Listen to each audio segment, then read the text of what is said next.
নমস্কার বন্ধুরা, পম্পার কিচেনে আপনাদের সকলকে স্বাগত। আজ আমি গমের আটা দিয়ে আপনাদের সাথে গোলাপ জামুন মিষ্টির রেসিপি শেয়ার করব। গোলাপ জামুন আমরা নানা রকমভাবে বানিয়ে থাকি, তবে গমের আটা দিয়ে এই গোলাপ জামুন মিষ্টিটা একবার হলো আমার মতো ট্রাই করতে পারেন। এটা দেখতে যেমন সুন্দর, খেতে তেমনই অপূর্ব, অসাধারণ। আর এটা এতটাই নরম, তুলতুলে, রসালো হয় যে মুখে দিলেই দেখবেন মিলেই যাবে। আর একবার খেলে দেখবেন দোকান থেকে কিনে খাওয়ার ইচ্ছাই হবে না। তাহলে চলুন দেরি না করে আজকের এই অপূর্ব স্বাদের গোলাপ জামুন মিষ্টির রেসিপিটা দেখে নেওয়া যাক। প্রথমে দেখুন গ্যাসটা জ্বেলে দিয়ে একটা কড়া বসিয়ে দিয়েছি, আর কড়ার মধ্যে এই কাপের মাপ করে 1 কাপ আমি চিনি দিয়ে দেব, আর দিয়ে দেবো এই কাপের মাপ করে 1.5 কাপ জল।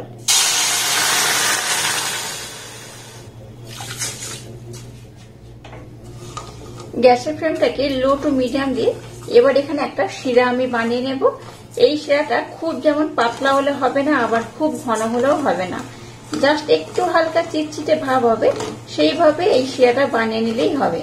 শিরাটা একটু পাতলা হলেই তবেই কিন্তু মিষ্টিগুলোর মধ্যে খুব ভালোভাবে রস ঢুকবে। আর যদি শিরাটা মোটা করে তাহলে কিন্তু মিষ্টিগুলোর মধ্যে খুব বেশি বা খুব ভালোভাবে কিন্তু রসটা যাবে না। তাই শিরাটাকে একটু পাতলা করেই বানাতে হবে। তো প্রথমে আমি শিরাটাকে বানিয়ে নেব। শিরাটাকে বানিয়ে নিয়েছি। এবার দেখুন এখানে এই কাপের মাপ করে, যে কাপের মাপ করে আমি চিনি নিয়েছি বা জল নিয়েছিলাম, সেই কাপের মাপ করে 1 কাপ আমি গমের আটা নিয়ে নিলাম। এর মধ্যে সামান্য একটু আমি চিনি দিয়ে দেব। এই চিনিটা দিলে কি হবে, মিষ্টির মধ্যে বেশ কিন্তু একটা স্পঞ্জি ভাব হবে। 1 চামচ দিয়ে দেবো মিল্ক পাউডার, আর 1 চামচ দিয়ে দেবো ময়দা। এই দেখুন হাতের মধ্যে 1 চিমটে ধরলে যেমন হয় ঠিক এইটুকুটাই কিন্তু এখানে বেকিং সোডা বা খাওয়ার সোডা দিয়ে দেবো। দেখে বুঝতেই পারছেন কতটুকুটা দিলাম, একদম অল্প করে, খুব বেশি দেওয়ার দরকার নেই।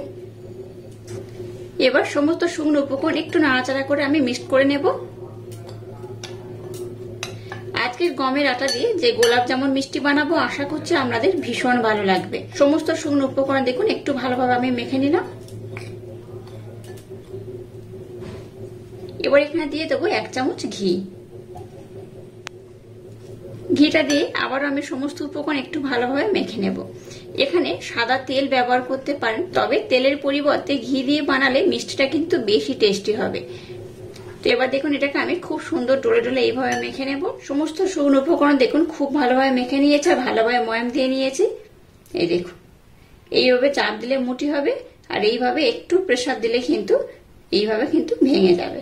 তো অবশ্যই এইভাবে একবার হলেও ট্রাই করবেন, আশা করছি আপনাদের ভীষণ ভালো লাগবে।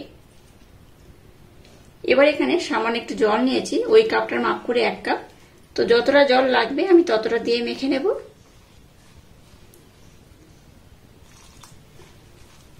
জলের পরিমাণ একেবারে খুব বেশি দেবেন না, অল্প অল্প দিয়ে এটাকে মেখে নিতে হবে। এই পর্যায়ে দেখুন সামান্য একটু আমি এলাচ পাউডার অ্যাড করলাম। আমি কিন্তু যে শিরাটা বানিয়েছি সেখানে এলাচ পাউডার ব্যবহার করিনি, এখানেই ব্যবহার করলাম, কারণ আটার মধ্যে দেখবেন একটা হালকা স্মেল থাকে আটার। এই এলাচ পাউডার দিলে কিন্তু সেই স্মেলটা পাওয়া যায় না, তাই এখানে আমি এলাচ পাউডারটা এখানেই ব্যবহার করলাম, শিরার মধ্যে আমি ব্যবহার করিনি।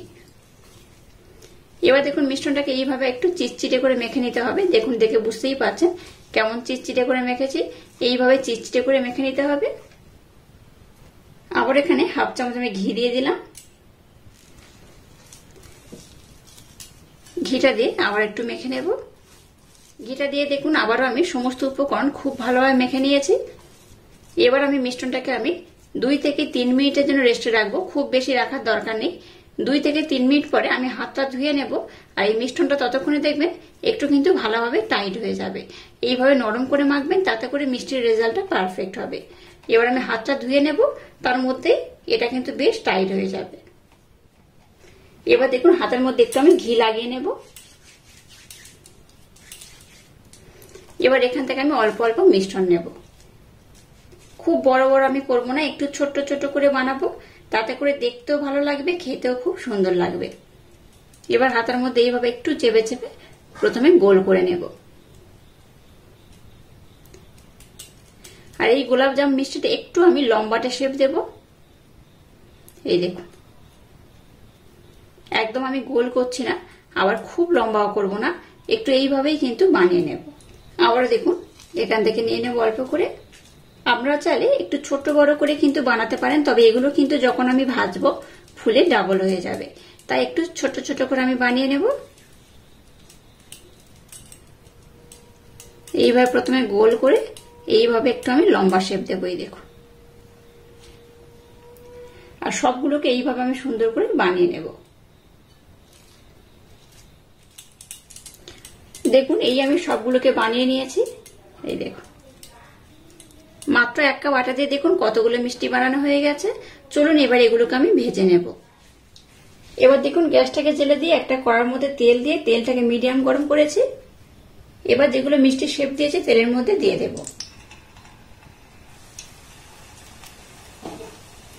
গ্যাসের ফ্লেমটাকে লো করেই ভাজতে হবে। আমি এখানে 2-1টা দিয়ে দেখে নিচ্ছি যে একদম ঠিকঠাক আছে কিনা। এই দেখুন মিষ্টিগুলো কিন্তু অটোমেটিক তেলের উপরে ভেসে উঠছে। মিষ্টিগুলো এইভাবে দিয়ে দেখে নেবেন ফেটে যাচ্ছে কিনা। যদি দেখেন এই মিষ্টিগুলো ফেটে যায়নি তাহলে জানবেন এটা খুব ভালো হবে, একদম তেলটা পারফেক্ট গরম হয়েছে আর মিশ্রণটা একদম ওকে রয়েছে। সবগুলো আমি একসাথে দেবো না, অল্প অল্প দিয়ে ভেজে নেব।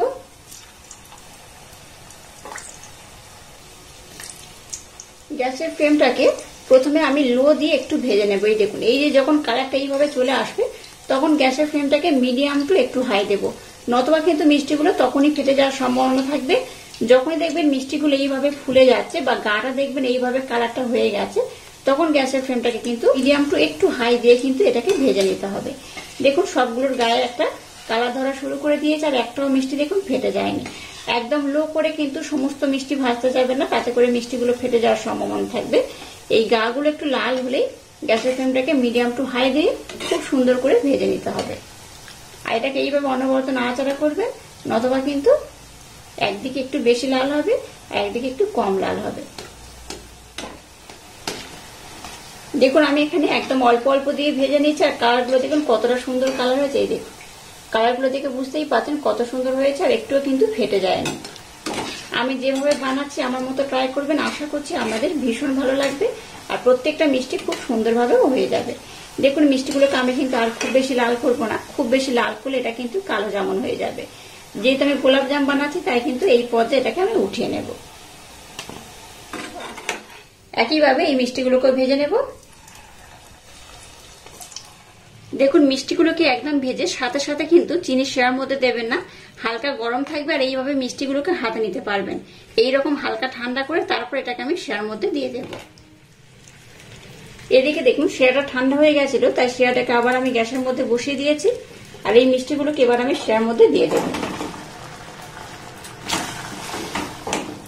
গ্যাসের ফ্লেমটাকে একদম লো রেখে এটাকে আমি 2 থেকে 3 মিনিটের জন্য একটু ফুটিয়ে নেব।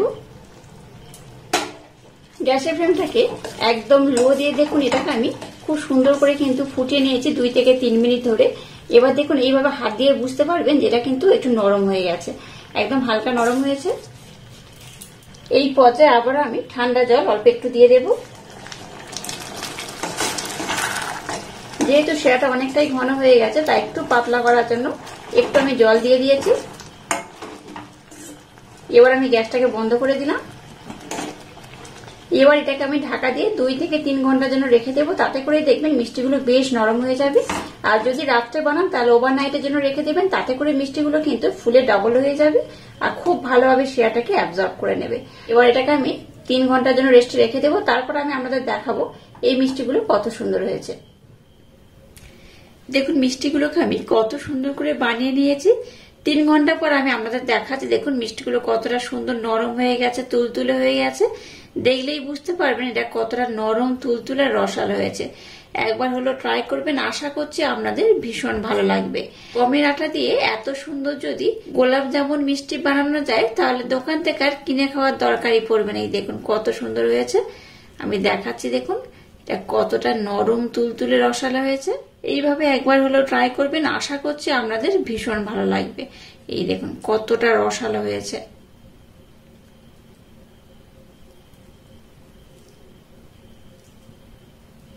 দেখলেন তো গোলাপ জামুন মিষ্টিটা কত অপূর্ব হয়েছে। একবার না এইভাবে বানিয়ে খেলে আপনারা বিশ্বাসই করতে পারবেন না এই মিষ্টিটা কতটা রসালো হয়েছে আর কতটা তুলতুলে হয়েছে। আর এইভাবে যদি গোলাপ জামুন মিষ্টি বাড়িতে বানিয়ে নেন তাহলে দেখবেন অনেক টাকাও কিন্তু বেঁচে যাবে। দোকানে যে টাকায় আপনারা কত কম গোলাপ জামুন কেনেন, বাড়িতেই কিন্তু অল্প একটু আটা আর একটু দুধ দিয়েই কিন্তু এই মিষ্টিটা বানিয়ে নিতে পারবেন। বাচ্চা থেকে বড় সবাই আশা করছি ভীষণ পছন্দ করবে আর খুব মজা করে খাবে। আর আজকের এই অপূর্ব স্বাদে গোলাপ জামুন মিষ্টির রেসিপিটা যদি আপনাদের ভালো লাগে তাহলে চ্যানেলটাকে লাইক, শেয়ার, কমেন্ট এবং সাবস্ক্রাইব করবেন আর পাশে থাকা বেল আইকনটা প্রেস করে দেবেন। তাহলে টাটা, আবার দেখা হচ্ছে নতুন কোনো রেসিপি নিয়ে।